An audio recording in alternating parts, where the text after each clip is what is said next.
भारत में एक ऐसा त्योहार है जो सिर्फ नाच गाने और जश्न तक ही सीमित नहीं है, बल्कि ये एक बहुत गहरे सिद्धांत की बात करता है। आज हम दशहरा के इसी असली मतलब को समझने की कोशिश करेंगे। तो चलिए शुरू करते हैं। दशहरा मतलब सिर्फ एक त्योहार नहीं, बल्कि एक बहुत पावरफुल आइडिया है। और देखिए, ये एक लाइन इस आइडिया को कितनी खूबसूरती से बताती है कि चाहे कुछ भी हो, अंत में जीत हमेशा अच्छाई की ही होती है। सच कहें तो यही इस पूरे त्योहार का सार है। तो सवाल ये है कि इसे विजय का महापर्व आखिर कहते क्यों हैं और हमारी संस्कृति में इसकी जड़ें कितनी गहरी हैं। आइए सबसे पहले इसी को जानते हैं। देखिए, दशहरा को विजयादशमी भी कहते हैं, जिसका सीधा सा मतलब है जीत का 10वां दिन। ये हिंदू कैलेंडर के हिसाब से आश्विन महीने में शुक्ल पक्ष, मतलब जब चांद बढ़ रहा होता है, उस दौरान 10वें दिन मनाया जाता है। अच्छा, अब चलते हैं उस महान कहानी की तरफ जो इस त्योहार की आत्मा है। एक ऐसी कहानी जो हमें धर्म और अधर्म के शायद सबसे बड़े संघर्ष के बारे में बताती है। इस पूरी कहानी के केंद्र में दो बहुत शक्तिशाली किरदार हैं।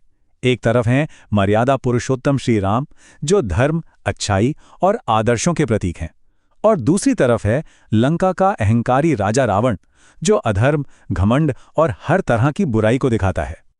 और इसी पवित्र दिन पर एक बहुत लंबे और कठिन संघर्ष के बाद भगवान राम ने रावण को हराया था और माता सीता को उसकी कैद से छुड़ाया था। असल में यही वो ऐतिहासिक जीत है जिसका जश्न हम सब आज भी मनाते हैं। अब यहाँ एक बहुत ही दिलचस्प बात है। हम जो रावण, कुंभकर्ण और मेघनाथ के बड़े बड़े पुतले जलाते हैं, वो सिर्फ एक रस्म नहीं है। ये असल में एक बहुत गहरा संदेश है, एक प्रतीक है कि हम सभी को अपने अंदर की बुराइयों को, मतलब अपने अहंकार, अपने गुस्से को भी ठीक इसी तरह जलाकर खत्म कर देना चाहिए। तो ये तो हुई सदियों पुरानी कहानी, पर ये त्योहार आज भी उतने ही जोश के साथ मनाया जाता है। तो चलिए इस परंपरा को आज के समय से जोड़ते हैं और देखते हैं कि साल 2025 में दशहरा मनाने के लिए क्या खास योग बन रहे हैं। तो साल 2025 की बात करें तो विजयादशमी का त्योहार 2 अक्टूबर गुरुवार के दिन मनाया जाएगा। और मजे की बात यह है कि 2025 का दशहरा ज्योतिष के हिसाब से भी बहुत खास है। इस दिन रवि, सुकर्मा और धृति योग जैसे बड़े शुभ संयोग बन रहे हैं। ज्योतिष में योग का मतलब होता है ग्रहों का एक खास अलाइनमेंट, और ये योग इस दिन को किसी भी नए काम को शुरू करने या गाड़ी, घर जैसी कोई बड़ी चीज खरीदने के लिए बहुत ही शुभ बना रहे हैं। अगर हम सही समय की बात करें तो दशमी तिथि तो 1 अक्टूबर की शाम को ही शुरू हो जाएगी, लेकिन सबसे जरूरी है विजय मुहूर्त, यानी जीत के लिए सबसे शुभ समय। 2 अक्टूबर को ये दोपहर 2:09 से 2:56 के बीच सिर्फ 47 मिनट का रहेगा। ये बहुत ही पावरफुल टाइम माना जाता है। तो इस पर्व को आखिर मनाया कैसे जाता है? चलिए अब आखिर में इसकी पूजा और कुछ सबसे खास परंपराओं पर भी एक नजर डाल लेते हैं। रावण दहन के लिए भी एक खास नियम है।